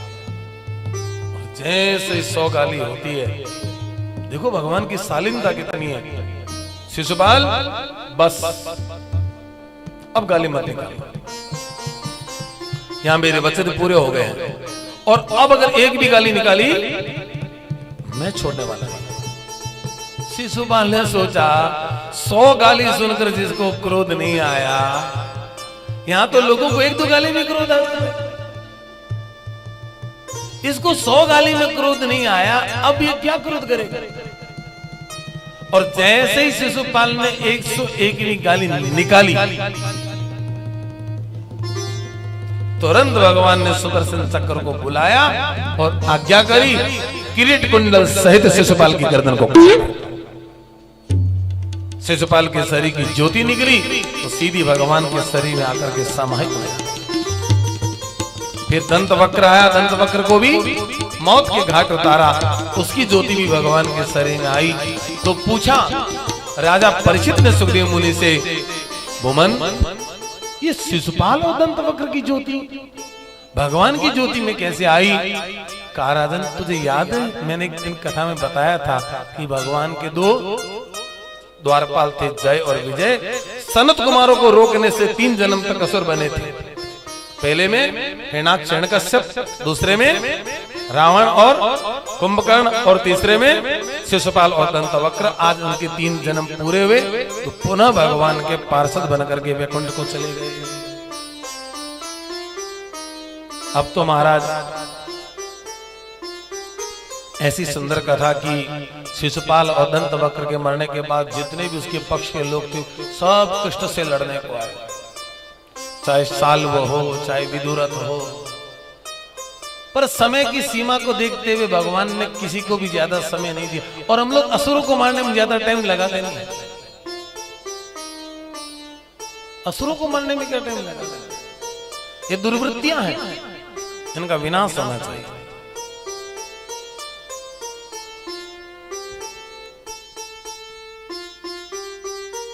परीक्षित राजा ने कहा सुखदेव जी से, सब लोग कहते हैं भगवान दीन बंधु है, दीन दयाल है। दीन बंधु दीन दयाल सब अपनी स्तुति में कहते रहते हैं, भगवान ने कभी कोई दीन पर दया भी करी है क्या?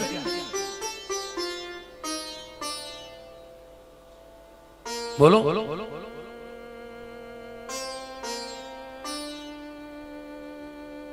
भगवान ने कभी कोई दीन पर दया करी? करी। वो भी कथा सुनाऊंगा, वो भी कथा सुनाऊंगा, पर पहले उससे पहले वो कथा सुनाऊंगा जिस समय महाभारत का युद्ध होना था, कौरव और पांडव,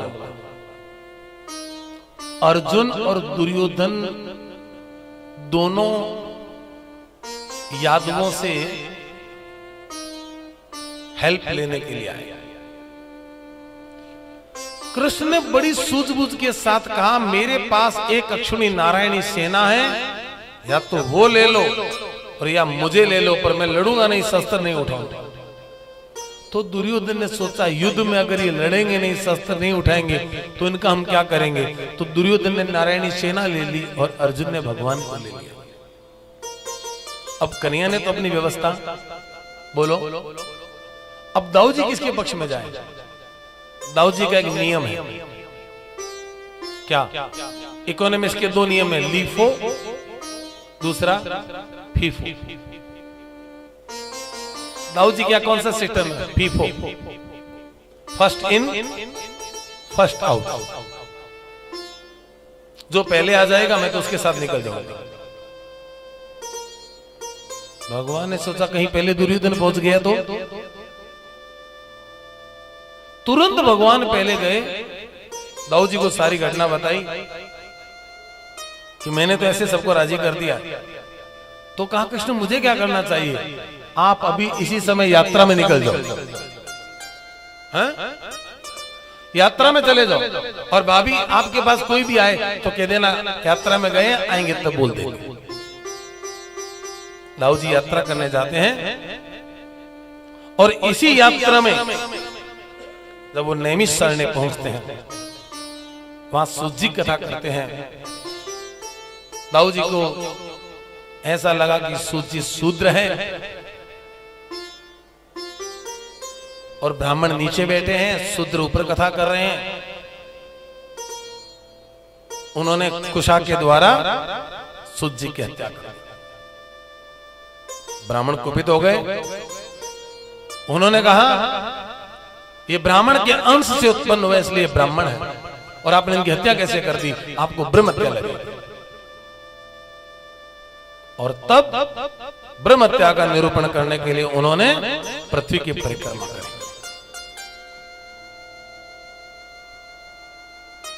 परीक्षित ने कहा वो ठीक है, मेरा प्रश्न ये था कि भगवान दीन बंधु है, दीन दयाल है, गरीबों के सहायक है, तो कभी गरीब की सहायता की है क्या उन्होंने, या ऐसे कहते हो।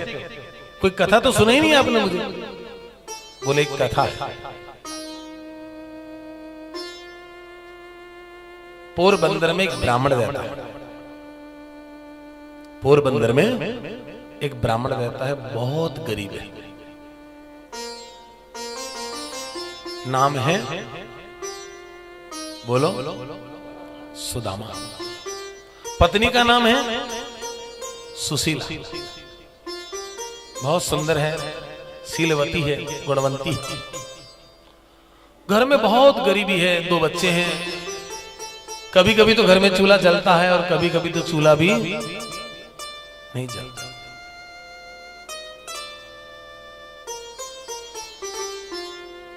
और जिस दिन घर में खाने को नहीं होता, ये मान लेते कि आज एकादशी है। ठंडी में बच्चे ठिठुरते हैं। सुशीला जी जमीन में गड्ढा खोदती हैं, ऋषि मुनियों के आश्रम से ठंडी राख लाती है, भस्मी गड्ढे में बिछा देती है, बच्चों को सुला देती है, उनके शरीर पर ढक देती है। महाराज गरीबी में दिन कैसे निकलते हैं ये तो वही जानते जिन्होंने अपने जीवन में, बोलो, उन लोगों को क्या पता जिन्होंने अपने जीवन में कभी गरीबी नहीं देखी, उनको पैसे की कीमत का भी पता नहीं।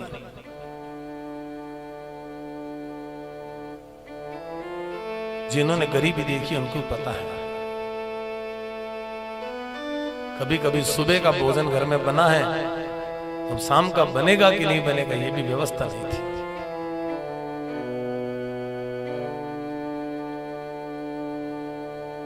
ऐसा समय, ऐसी परिस्थिति जिन्होंने देखी उनको पता है।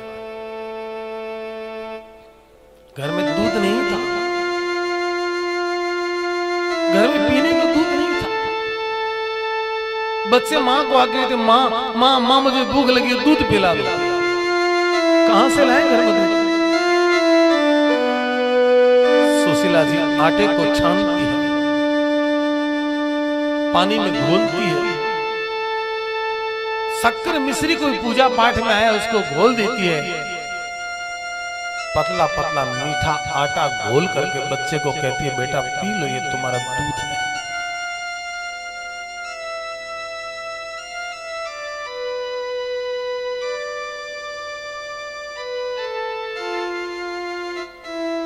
बहुत तकलीफ से समय निकलता है, न खाने को है, न रहने को है, न सोने को है।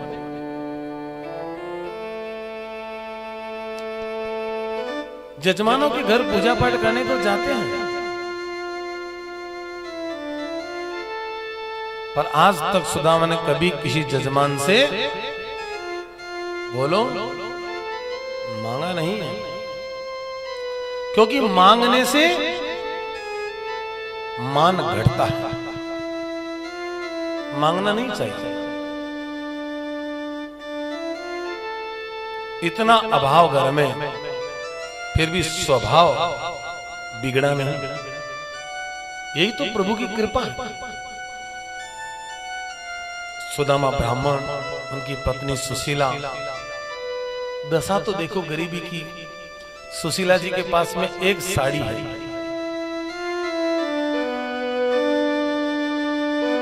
उसी को धो लेती है, सुखा देती है, अंधेरे अंधेरे में सब काम करती है और उजाले से पहले उसको पहन लेती है।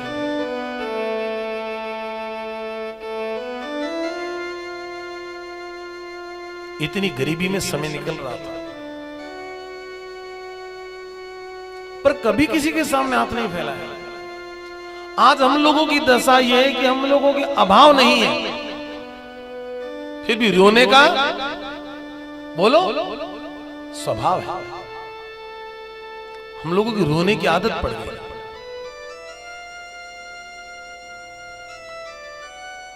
एक दिन की बात है, सुदामा बैठे थे पीपल के पेड़ के नीचे, और पीपल के पेड़ के नीचे बैठ करके माला जाप कर रहे थे। उसी समय सुशीला जी आई और आकर के अपने पति से कहती है, नाथ एक बात कहूं, आप बुरा तो नहीं मानेंगे? बोलो। द्वारिका नाथ आपके मित्र है ना? हाँ? एक बार आप द्वारिका होके आओ ना।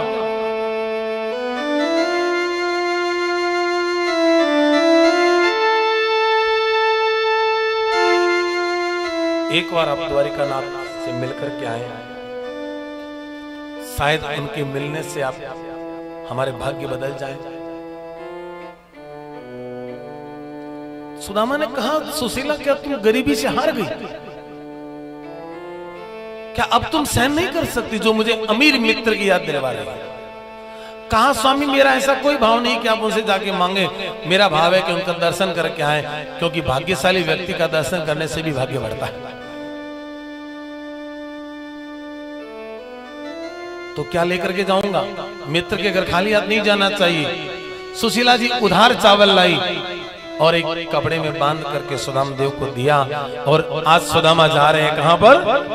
बोलो।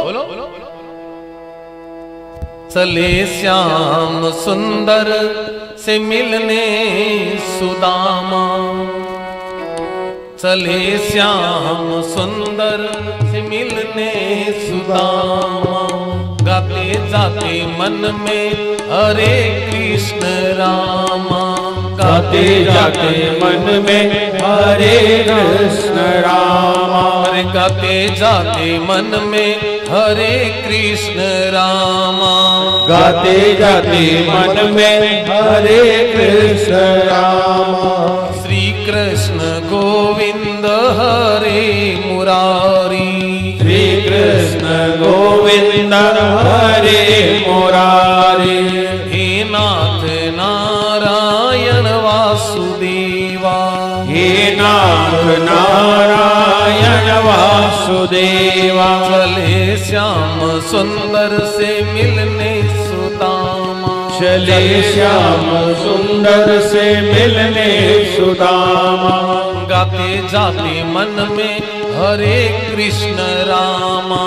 गाते जाते मन में हरे कृष्ण रामा। मुकुंद मुकुंद मुकुंद कृष्णा। मुकुंद मुकुंद मुकुंद कृष्णा। गोविंद गोविंद गोविंद कृष्णा।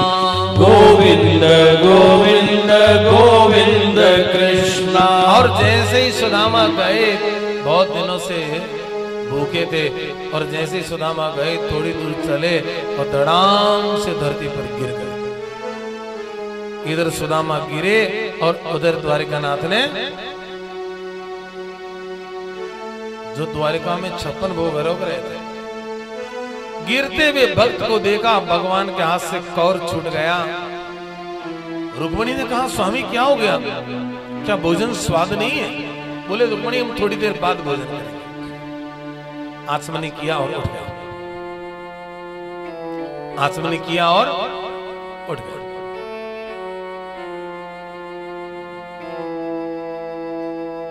एकांत में जाके गरुड़ जी से कहा, गरुड़, पोरबंदर और द्वारिका के मार्ग पर एक ब्राह्मण बेहोश पड़ा, उसको लेकर के आए। महाराज गरुड़ जी गए, सुदामा को द्वारिका में लाए, और द्वारिका में आते ही जैसे ही उनको होश आया, उन्होंने लोगों से पूछा, ये कौन सी नगरी है? ये कौन सी नगरी है? लोगों ने क्या कहा? द्वारिका 6। कौन सी नगरी है? द्वारिका 6। सुदामा ने देखा 6 नंबर द्वारिका। अब मैं तो एड्रेस का कार्ड भी नहीं लिया, 6 नंबर में जाना है कि 3 नंबर में जाना है? तो पूछा, टोटल द्वारिका कितनी है? बोले, एक ही तो है। तो भाई साहब, आप कह रहे थे ना कि द्वारिका 6। अरे हम गुजराती हैं को 6 बोलते हैं। ओ, तब भगवान का घर कौन सा? बोले, सामने वाला। सीधे वहां गए, वहां 2 द्वारपाल खड़े हैं, और जैसे ही अंदर जाने लगे, द्वारपालों ने रोक दिया, नो एंट्री। क्यों? अरे बाबा जी, आपको भोजन करना है तो भोजनालय में जाओ, आपको कपड़ा लेना है तो वस्त्रालय में जाओ, आपको कुछ रुपए पैसे चाहिए तो खजान जी के पास जाओ। अंदर क्या काम है आपका? काम मुझे तो कृष्ण से मिलना है। कृष्ण से? आप उनको जानते हैं? मुस्कुरा करके कहा सुदामा ने, वो तो मेरा बचपन का यार है, हम तो खूब साथ गुरुकुल में रहे हैं। द्वारपाल ने देखा, भगवान के साथ पढ़ा हुआ क्लासमेट लगता तो नहीं। कहां ठाकुर जी का वैभव और कहां ये गरीब। समाज में गरीब को देखने का नजरिया अलग है, और समाज में अमीर को देखने का नजरिया अलग। जब सुदामा को देखा तो ऊपर से नीचे देखा, अरे धोती फटी लकुटी, ये भगवान के साथ क्या पढ़े होंगे? अच्छा, भगवान पढ़े तो उस जमाने के सबसे बढ़िया स्कूल में पढ़े थे। बड़े आदमी पढ़ते थे उस स्कूल में, वहीं पढ़े होंगे। तो वहां गरीब को तो एंट्री नहीं मिली होगी। नहीं, झूठ बोलता है, ये भगवान के साथ नहीं पढ़ा है। आपस में बातें कर रहे थे, पढ़ा कि नहीं पढ़ा, पढ़ा कि नहीं पढ़ा। एक ने कहा, अपने क्या लगता है, अंदर सूचना कर देते हैं, बुलाएंगे तो ठीक है, नहीं तो नहीं। अंदर जाके भगवान को कहा, प्रभु बाहर एक ब्राह्मण आए हैं, अपने आप को आपका सखा बताते हैं। पूछो तो दीन दयाल को धाम है, अपनो नाम बतावे सुदामा। मेरे प्रभु, समय कम इसलिए थोड़ा गति को बढ़ा रहा हूं। पूछत दीन दयाल को धाम है, अपनो धाम बतावे सुदामा। और सुदामा का नाम सुना, प्रभु दौड़े दौड़े दौड़े दौड़े बाहर आए। और बाहर आए तो क्या देखे कि द्वार के बाहर एक बूढ़ा ब्राह्मण है। भगवान ने अपनी भुजाओं को खोला, सुदामा ने अपनी भुजाओं को खोला, प्रगाढ़ आलिंगन किया। स्वागत करते हुए भगवान सुदामा को अपने घर में लाए।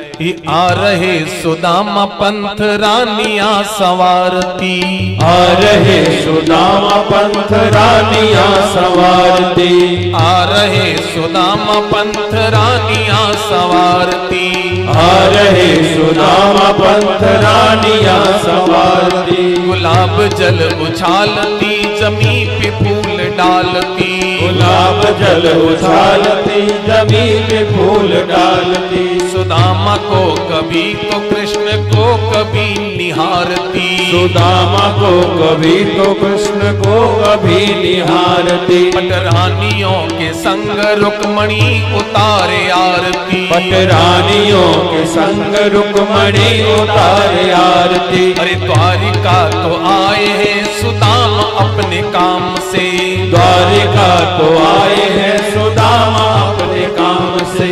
हो रहा है मित्र घर सम्मान धूमधाम से, हो रहा है मित्र घर सम्मान धूमधाम से। हो रहा है मित्र घर सम्मान धूमधाम से, हो रहा है मित्र घर सम्मान धूमधाम से। धूमधाम से सम्मान किया, भगवान ने अपने आसन पर बिठाया, सुदामा के चरण धोए हैं और वो भी झाड़ी से नहीं, कैसे पांव धोए। देखा सुदामा के चरणों को कैसी दशा है। धूल भरे छाले उभरे थे, पाँव में पंथ ने सूल चुभोए, आए नहीं इतने दिन तक, अरे मित्र सुदामा कहाँ थे खोए।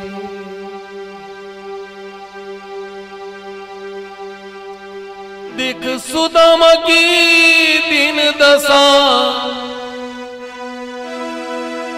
करुणा करके करुणा निधि रोए, अरे पानी परात तो हाथ छुयो नहीं, अरे नैनन के जल से पग धोए, नैनन के जल से पग धोए। खूब रोए प्रभु, मैं द्वारिका नाथ और मेरा मित्र इतना गरीब। सुदामा चरित्र को बड़े संक्षेप भाव से करते हुए भगवान ने बात को बदला। अच्छा मित्र, एक बात बताओ, शादी हो गई क्या? तुम्हारी शादी हो गई क्या? सुदामा ने कहा बुढ़ापे में शादी की बात कर। बोले हो गई। हो गई? कितनी पत्नियां हैं? सुदामा ने कहा लो, पत्नी तो सबकी एक होती है, अब पूछने की क्या बात? कहा एक है। अच्छा अच्छा, क्या नाम? सुशीला, बहुत सुंदर नाम। बच्चे कितने? बोले दो। तो सुदामा ने कहा सब मेरे ही मेरा पूछेगा, अपना भी कुछ बताएगा? अरे मेरी भाभी से तो मुझे मिला, भी मिला तो। भगवान ने चुटकी बजाई, रुक्मणी जी आई, खूब आशीर्वाद दिया। जैसे वो गई, जामवती पूछा इशारे में, ये कौन है? भगवान ने कहा मेरी है। दो दो? वाह, दो दो पत्नी है तुम्हारे? भगवान ने कहा। फिर तीसरी है, ये मेरी है। तीन? फिर चार? भगवान ने कहा ये भी मेरी है, तो 8 हो गई। टोटल कितनी है? बोले 16,108। सुदामा ने देखा सबको ऐसे ऐसे आशीर्वाद दूंगा तो मेरे तो हाथ ही दुखने लगेगा। सबको मेरी तरफ से आशीर्वाद, अखंड सौभाग्यवती भव।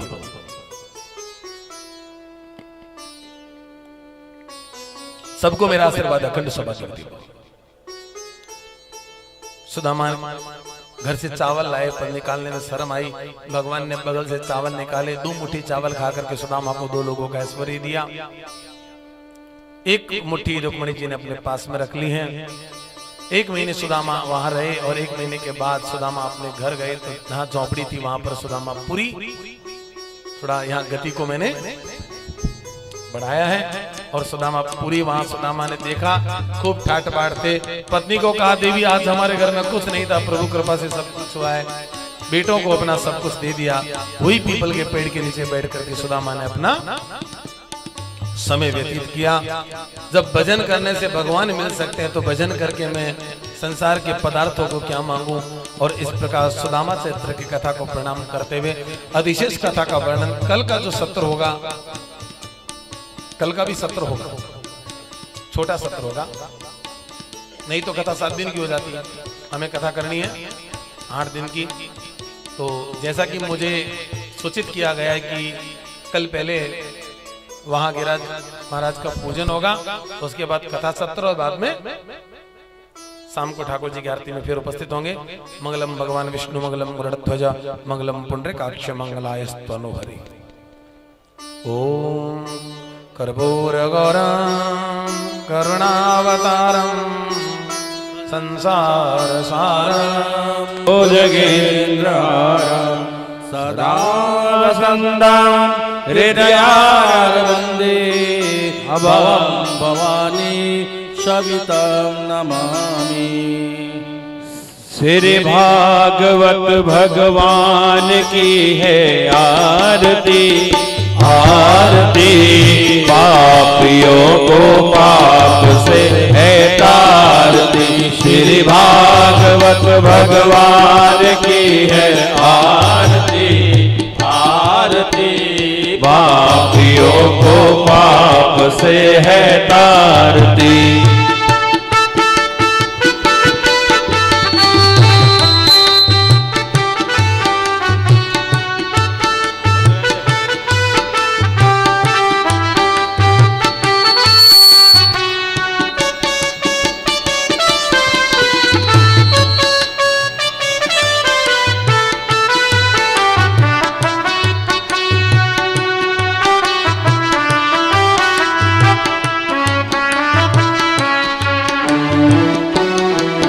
ये अमर ग्रंथ ये मुक्ति पंथ, ये अमर ग्रंथ ये मुक्ति पंथ। ये पंचम वेद निराला है, ये पंचम वेद निराला है। नव ज्योति जगाने वाला है, नव ज्योति जगाने वाला है। हरि नाम यही हरि धाम यही, हरि नाम यही हरि धाम यही। यही जग मंगल की आरती, पापियों को पाप से है तारती।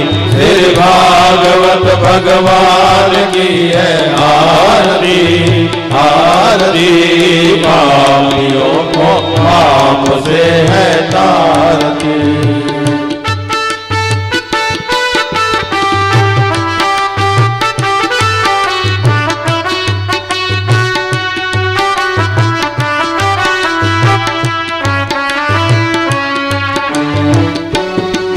ये शांति गीत पावन पुनीत, ये शांति गीत पावन पुनीत। पापों को मिटाने वाला है, पापों को मिटाने वाला है। हरि दर्श कराने वाला है, हरि दर्श कराने वाला है। यह सुख करनी यह दुख हरणी, यह सुख करनी यह दुख हरणी। श्री मधुसूदन की आरती, पापियों को पाप से है तारती। श्री भागवत भगवान की है आरती, आरती पापियों को पाप से है तारती। ये मधुर बोल मन पंथ खोल, ये मधुर बोल मन पंथ खोल। सन्मार्ग बताने वाला है, सन्मार्ग बताने वाला है। बिगड़ी को बनाने वाला है, बिगड़ी को बनाने वाला है। श्री राम यही घनश्याम यही, श्री राम यही घनश्याम यही। प्रभु की महिमा की आरती, पापियों को पाप से है तारती। श्री भागवत भगवान की है आरती, आरती पापियों को पाप से है तारती। श्री भागवत भगवान की है आरती, आरती पापियों को पाप से है आरती। श्री भागवत भगवान की है आरती आरती। पापियों को पाप से है तारती, पापियों को पाप से है तारती। गदंगोयम रामरोध भगवत्परि यंग लगन मनुष्याणाम हत्या कोटि विनाशनम कोटि हत्या विनाशनम। बोलिए कृष्ण कन्हैया लाल की जय। छांटा लागा नीर का पाप गया शरीर का, छांटा लगा केसर का नाम ले वो परमेश्वर का, छांटा लगा कार नाम ले वो रघुनंदन का, छांटा लगा रोड़ी का नाम ले वो शिव गौरी का, छांटा लगा पानी का नाम ले वो श्री राधे महारानी का। हरि ओम यज्ञेन यज्ञ तदेवा सानि धर्म निग्रहमान्या सन्नादेहाना कम महिमानः स्वतंत्र यत्र पूर्वे साध्य सन्ति देवा सेवन्तिका पकुल चंपक पाटलाब्जे पुण्याग जाति करवेल रसात पुष्पे बिल्वा प्रवाल तुलसी दलमंजरीपे त्वं पूजयामि जगदीश्वर मे प्रसीदं, त्वं पूजयामि जगदीश्वर विश्वनाथं। नाना सुगंधि पुष्पाणि यथा कालो भवानि च, पुष्पांजलि मया दत्तं गृहाणां परमेश्वरम्। मंत्र पुष्पांजलि समर्पयामि नमः। शांताकारं भुजगशयनं पद्मनाभं सुरेशं विश्वाधारं गगनसदृशं मेघवर्णं शुभांगं लक्ष्मीकान्तं कमलनयनं योगविद्यानगम्यं वन्दे विष्णुभवहरणं सर्वलोकैकनाथं। त्वमेव माता च पिता त्वमेव, त्वमेव बन्धुः च सखा त्वमेव, त्वमेव विद्या द्रविणं त्वमेव, त्वमेव सर्वं मम देव देव। बोलिए श्री कृष्ण कन्हैया लाल की, बोल गिरिधरण की, बोलिए गोवर्धननाथ की जय, बोलिए व्यास जी महाराज की जय। दृढ़हीन चर नन केरो भरोसो, दृढ़हीन चर नन केरो, दृढ़हीन चर नन केरो भरोसो,